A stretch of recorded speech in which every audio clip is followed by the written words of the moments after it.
Halo, sahabat media komunika. Untuk anak-anak kelas 8, kita akan belajar sistem respirasi atau pernapasan pada manusia KD 3.9. Tujuan pembelajaran kita adalah untuk mengidentifikasi organ-organ yang ada dalam sistem pernafasan.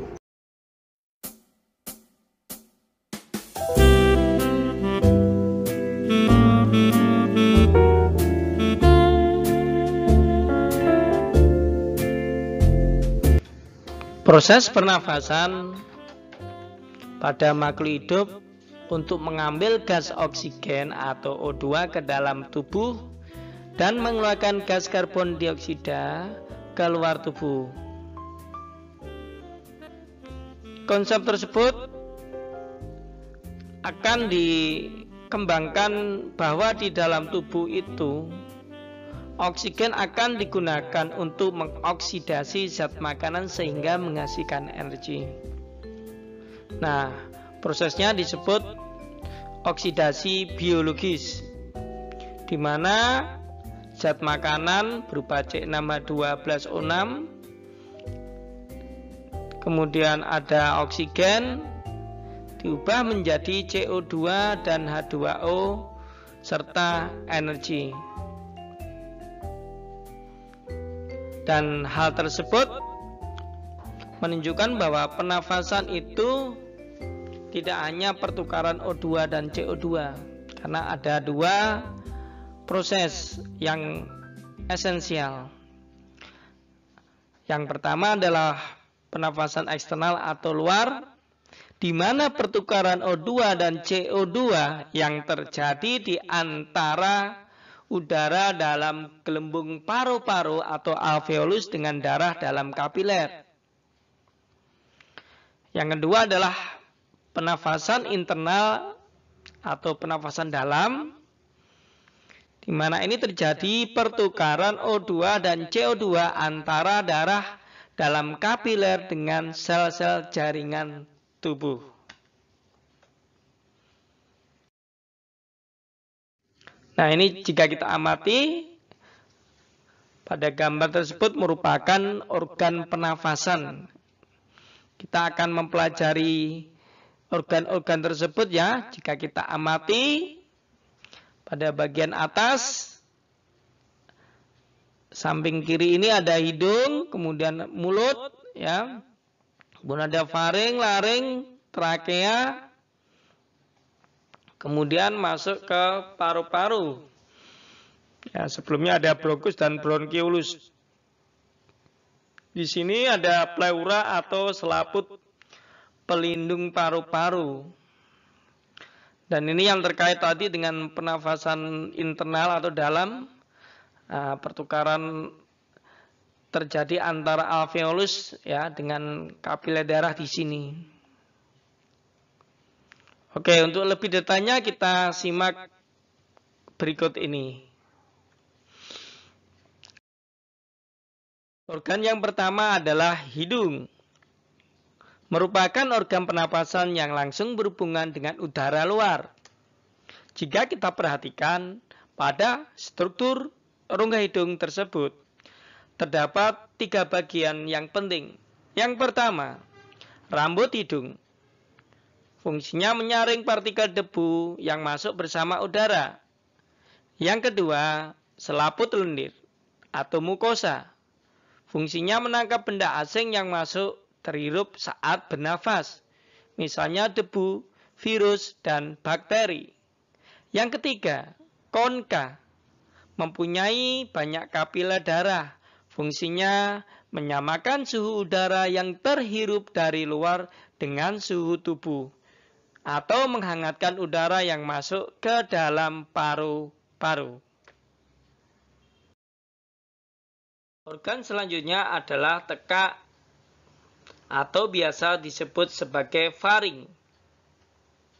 Faring ini adalah hulu kerongkongan yang merupakan percabangan 2 saluran, yaitu saluran pernafasan nasofarinks pada bagian depan dan saluran pencernaan orofarinks pada bagian belakang. Selanjutnya ada laring atau pangkal tenggorokan.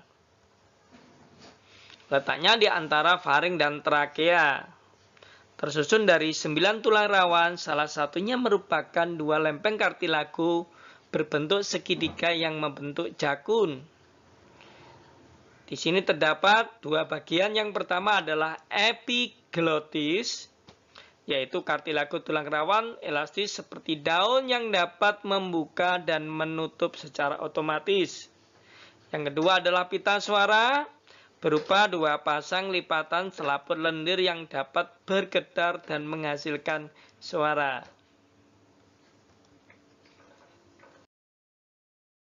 Dan pernafasan selanjutnya adalah batang tenggorokan atau trakea.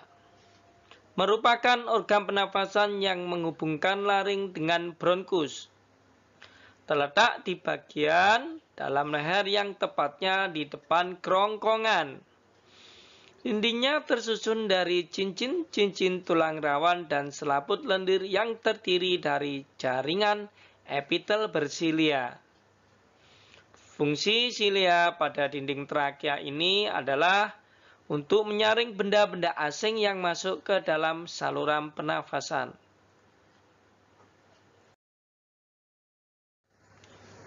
Organ selanjutnya adalah cabang batang tenggorok atau biasa disebut bronkus. Di sini terdapat struktur lapisan dalam bronkus sama dengan trakea, tetapi bentuk tulang rawan bronkus tidak teratur.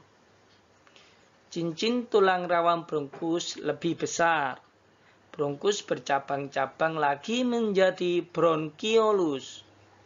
Letaknya di paru-paru kanan 3 bronkiolus dan kiri 2 bronkiolus.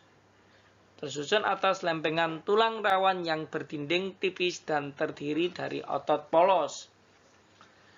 Anak cabang batang tenggorok atau bronkiolus biasa disebut juga cabang dari bronkus. Bronkiolus ini mengalami percabangan sesuai dengan jumlah lobus paru-paru. Pada ujungnya terdapat gelembung-gelembung yang sangat kecil dan berdinding tipis. Organ selanjutnya adalah paru-paru atau pulmu. Letaknya di dalam rongga dada bagian atas. Jika kita perhatikan gambar tersebut, paru-paru terbagi menjadi 2 bagian, yaitu paru-paru kanan atau pulmodexter yang terdiri atas 3 lobus.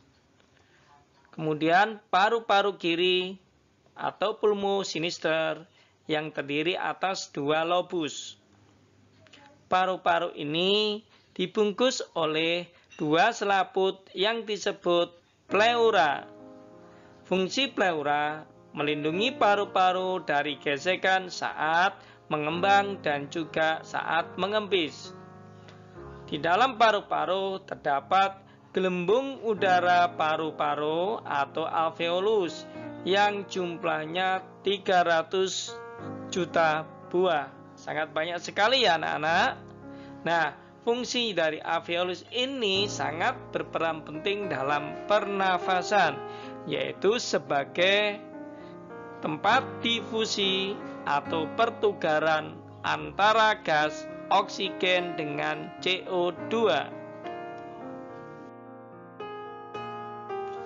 Baiklah anak-anakku semuanya, terima kasih telah menyimak materi tentang organ-organ sistem pernafasan pada manusia. Tetap semangat belajar, selalu menjaga protokol kesehatan, dan tidak lupa untuk selalu berdoa. Terima kasih. Assalamualaikum warahmatullahi wabarakatuh. See you again.